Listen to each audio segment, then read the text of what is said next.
Juin 1897, une jeune femme s'exprime librement sur sa découverte intérieure.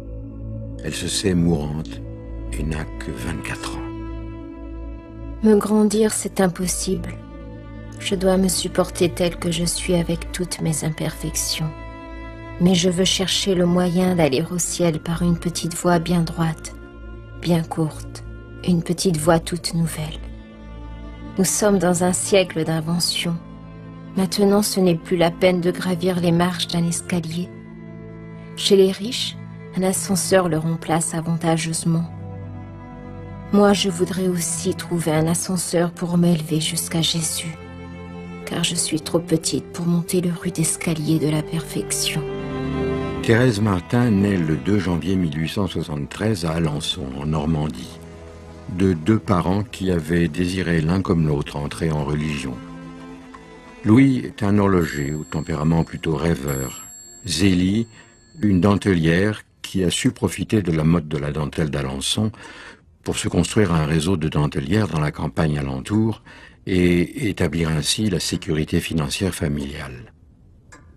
9e enfant dans la famille Martin, dont 4 morts en bas âge, Thérèse a 4 sœurs aînées, Marie, Pauline, Léonie et Céline.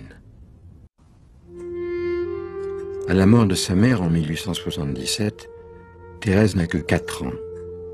Louis Martin, devenu rentier, vient alors s'installer à Lisieux, dans la maison des Buissonnets, tout près de sa belle famille. Dorlotée par son père, elle se sent pourtant abandonnée, comme culpabilisée par la mort de sa mère. À l'école, chez les bénédictines, elle vit le même exil. Seule la statue souriante de la Vierge lui apporte un temps la consolation espérée. Commence alors pour elle ce qu'elle appellera plus tard la maladie des scrupules. Cette angoisse se trouve réactivée 5 ans plus tard quand sa sœur Pauline, qu'elle a choisie comme seconde mère, rentre au Carmel de Lisieux. À l'automne 1886, Marie, l'aînée de la famille, rejoint Pauline au Carmel et, à la nuit de Noël, Thérèse se trouve donc seule avec son père et sa sœur Céline. Cette sortie soudaine de l'infantilisme marque le démarrage à pas de géant vers une vie adulte, à la fois ancrée dans la réalité et dans l'amour de Dieu. Et le jour de la Pentecôte, elle obtient l'accord de son père d'entrer au Carmel de Lisieux pour Noël prochain. Le 9 avril 1888, Thérèse entre donc au Carmel, rejoignant ses 2 sœurs aînées, Pauline, devenue sœur Agnès de Jésus, et Marie, sœur Marie du Sacré-Cœur. C'est à ce moment-là qu'elle va prendre à sa profession le nom de Sœur Thérèse de l'Enfant Jésus de la Sainte Face. Au cours d'une rencontre communautaire, Mère Agnès, donc Pauline, la sœur de Thérèse qui est prieure du Carmel à ce moment-là, demande à Thérèse d'écrire quelque chose, de raconter sa vie. Le lendemain, 9 juin, pendant la messe du dimanche de la Trinité, Thérèse est saisie d'une inspiration. Aussitôt, elle entraîne sa sœur Céline, récemment entrée au Carmel à la mort de leur père, et rédige en 48 heures l'acte d'offrande à l'amour miséricordieux à la manière d'un manifeste. Elle veut se laisser embraser par l'amour. La tuberculose qui couvait depuis le printemps 1894 se déclare alors dans la nuit du jeudi au vendredi saint 1896. Elle vomit le sang et elle qui avait un immense désir de rejoindre Dieu au fond, de rejoindre l'amour de Dieu, va se dire je vais mourir et donc ça va être extraordinaire, je vais enfin être unie à l'amour. Et puis le jour de Pâques, elle est d'un seul coup, comme elle dira, plongée dans les ténèbres. Elle se confronte à la nuit du néant, elle se dit après la mort, il n'y a plus rien. Et elle va vivre ça jusqu'au cœur même de sa mort, c'est-à-dire 18 mois. Elle va pour la première fois comprendre qu'il y a des gens qui ne croient pas en Dieu, hein, qui sont athées ou indifférents.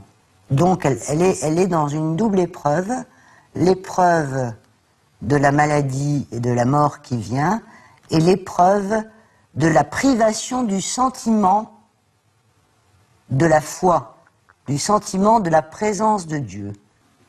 Comment va-t-elle gravir sans appui cet escalier de la perfection? Elle va retrouver l'image de ce fameux ascenseur qui l'a frappée quand elle a fait son voyage à Rome et qu'elle a découvert cela à Paris. Alors j'ai recherché dans les livres saints l'indication de l'ascenseur, objet de mon désir, et j'ai lu ces mots sortis de la bouche de la sagesse éternelle. Si quelqu'un est tout petit, c'est dans le livre des Proverbes, donc dans l'Ancien Testament, si quelqu'un est tout petit, qu'il vienne à moi. Alors je suis venue, devinant que j'avais trouvé ce que je cherchais, voulant savoir, ô mon Dieu, ce que vous feriez au tout petit qui répondrait à votre appel. J'ai continué mes recherches, et voici ce que j'ai trouvé. Comme une mère caresse son enfant, ainsi je vous consolerai. Je vous porterai sur mon sein, et je vous balancerai sur mes genoux. Ah, jamais paroles plus tendres, plus mélodieuses ne sont venues réjouir mon âme. L'ascenseur qui doit m'élever jusqu'au ciel, ce sont vos bras, ô Jésus. On retrouve l'image qu'elle avait trouvée avec génie dans son enfance, quand elle disait « Mais si je suis dans tes bras, le bon Dieu ne pourra pas me rejeter. » Dieu va droit au but. On peut aller à lui droit au but. L'histoire de l'ascenseur, qui est une invention de cette époque, elle veut aller directement à Dieu, une voie rapide. Alors, les dernières paroles de Thérèse à l'infirmerie du Carmel, et elle ne pouvait même plus tenir un stylo, donc elle a écrit au crayon. On voit très bien dans le facsimilé le changement d'écriture. Hein. Oui, je le sens. Quand même, j'aurai sur la conscience tous les péchés qui se peuvent commettre. J'irai le cœur brisé de repentir, me jeter dans les bras de Jésus. Car je sais combien il chérit l'enfant prodigue qui revient à lui. Ce n'est pas parce que le bon Dieu, dans sa prévenante miséricorde, a préservé mon âme du péché mortel, que je m'élève à lui par la confiance et l'amour. Juillet 1897.